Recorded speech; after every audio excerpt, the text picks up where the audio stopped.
ஓம் காமாட்சி அம்மனே போற்றி. ஓம் அன்பிற்கு எளியவளே போற்றி. ஓம் அமரரை காப்பவளே போற்றி.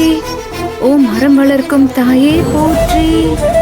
ஓம் அருளை பொழிப்பவளே போற்றி. ஓம் அருள் நிறை அன்னையே போற்றி.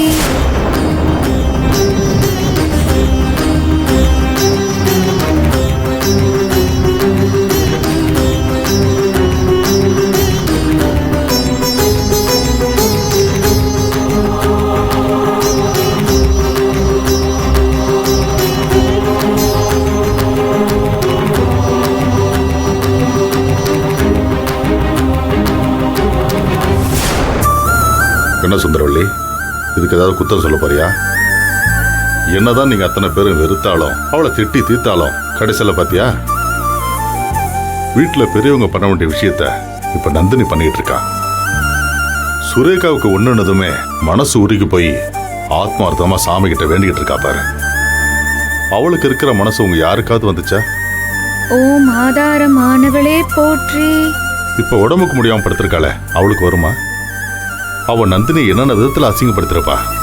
நந்தினி இந்த வீட்டுக்கு உங்களுக்கு செய்யற நல்ல விஷயத்த ஒன்னியாச்சும் யாராவது இது வரைக்கும் மனசார பாராட்டிருக்கீங்களா? ஆனா எதை பத்தியும் மனசுல ஏத்திக்காம இப்படி வந்து வேண்டிக்கிட்டு இருக்கான்னா அதுக்கு தாராள மனசு வேணும், ஒரு பெருந்தன்மை வேணும். சுரேகாவுக்கு அம்மா போட்டிருக்குன்னு சொன்னதும் கூட பிறந்த அக்கா உன் மூத்த பொண்ணு கூட பக்கத்துல நிக்கல, ஒதுங்கி ஓரமா நிக்கிற. இந்த வீட்டு மருமகன் தனக்கு வந்துருமென்னு ஓடி ஒளிஞ்சுக்கிறாரு. நீங்க திட்டி திக்கிற நந்தினி தான் இப்ப பக்கத்துல இருக்கா. இப்போ அது கொஞ்சமாச்சும் அவளை பத்தி புரிஞ்சுக்கோங்க. இந்த வீட்டு மருமகளும் நந்தினி தான், இனிமே இந்த வீட்டை ஆள போறதும் அவதான். வாட்? Come again? என்ன சீண்டி பாக்குறீங்களா?